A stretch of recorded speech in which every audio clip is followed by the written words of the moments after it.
It's that time of year. It is coming up to February the 14th. And what is February the 14th? Valentine's Day. But if you know me at all, you would know that I am not really about flowers and chocolates. I am all about swords, swords, and even more swords. So if you want to get to my heart, give me a sword. Actually, hold on a minute. That means you're stabbing me. Let's take that back. Let's take that back, and let's get to the point of this video. It is coming up to Valentine's Day. I don't really buy into the modern manufactured aspect of Valentine's Day, like at all. I'm sure Jack is very happy about that fact. But it would be remiss of me not to regale you with a story of the origins of Valentine's Day. That being the Lupercalia. Actually, rewind.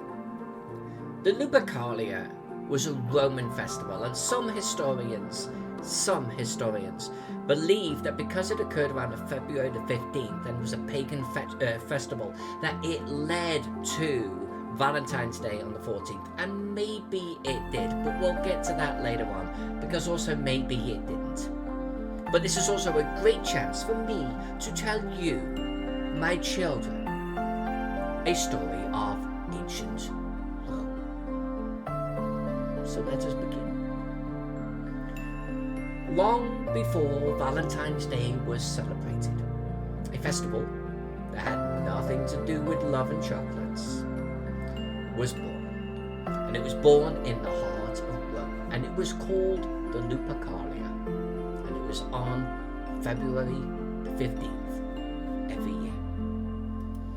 Unlike Valentine's Day, however, it was a bloody, violent, and sexually charged celebration. Maybe unlike your Valentine's Days. It might be a bit very much like mine. I mean, who knows? And who's to judge? There was, though, animal sacrifice, random matchmaking, coupling in the hopes of warding off evil spirits. It was a humdinger. And the Romans were great at these humdinger celebrations. They really were. They had them throughout their calendar year. No one knows the exact origins of the Lupercalia, but it's been traced back as far as the 6th century BC. And according to the 1st century BCE author Marcus Terentius Varro, by the way, Varro, that's a really cool name. Marcus Terentius Varro. I love that name. According to him, and sit back and take notes, the Luperci are so called because at the Lupercalia they sacrifice at the Lupercal. The Lupercalia are so called because that is when the Luperci sacrifice at the Lupercal.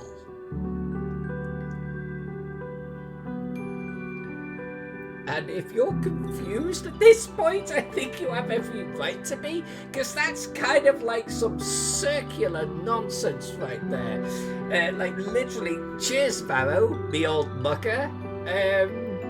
You might as well say that white is a colour because a colour is white. Fantastic. Anyway, this incredibly unhelpful circular definition has led to absolutely centuries of debate about who or what the festival was actually about. So here am I today to tell you definitively what it was all about. I lie. I'm just going to give you some of the theories. It's thought that the Lupercalia took place in honor of the she-wolf of Romulus and Remus, and okay, sure, I could dig that. And it was to please the Roman fertility god Lupercus. Makes sense. Now, there's been incredible and frequent speculation all around this, that it's then was morphed into Valentine's Day. But the Ancient Festivals Association, with the fertility rituals, has only added to this idea, and there's no real proof in the pudding, as we would say back home. The relationship, though, between Valentine's Day and Lupercalia is unclear at best. Let's be fair. And I'm pro-Roman, but it's kind of a little bit sketchy, and historians are not in agreement on it, like, at all. What is known about Lupercalia is that it started with the act of sacrifice, so nothing like Valentine's Day, I guess. Priests of the god Lupercus, called the Luperci, there it is, thanks Varro for that one, would take off their clothes, good start, maybe there is a link to actually Valentine's Day after all, and would slaughter the goats of the Lupercal. Wait a minute, now we're away from Valentine's Day again, so, okay, let's just keep on. They would slaughter these goats called the Lupercal in a cave that the Romans believed had been the location where the founders of Rome had actually been nursed by the wolf. Okay. The Luperci would then cut off the goat's skin, as you do on Valentine's Day, and would cut it into thin strips and then would run around the Palatine Hill, striking women with the goat skin. So, not really like Valentine's Day at all, huh? I think HBO's Rome actually featured this because Mark Anthony, I believe, if I recall correctly, was actually, there was this point where he handed the crown to Caesar, and with the crowd cheering behind, and Caesar going do do do do do do. I think that was the Lupercal, if I recall.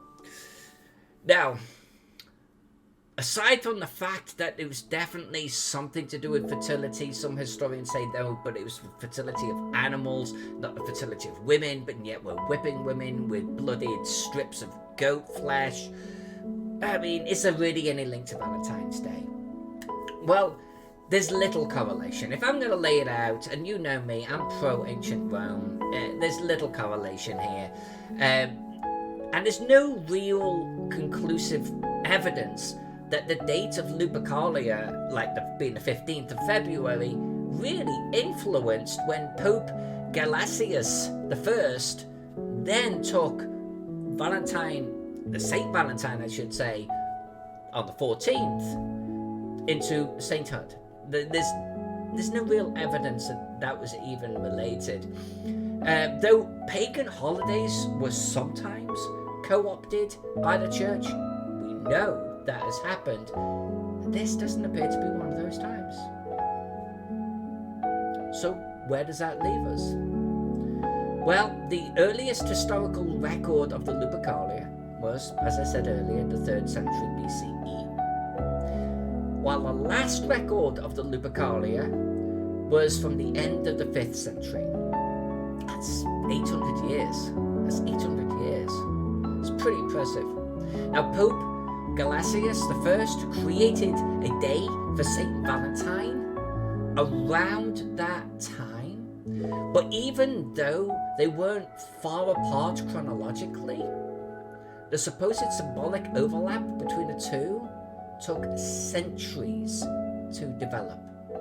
Centuries. So, with that said, most historians see a gap between the two. A pretty noticeable one. So this has been my little recap, a very light recap of the Lupercalia. And does it have anything to do with Valentine's? And the end result is no. But happy Valentine's anyway. I love you all. Have an awesome one.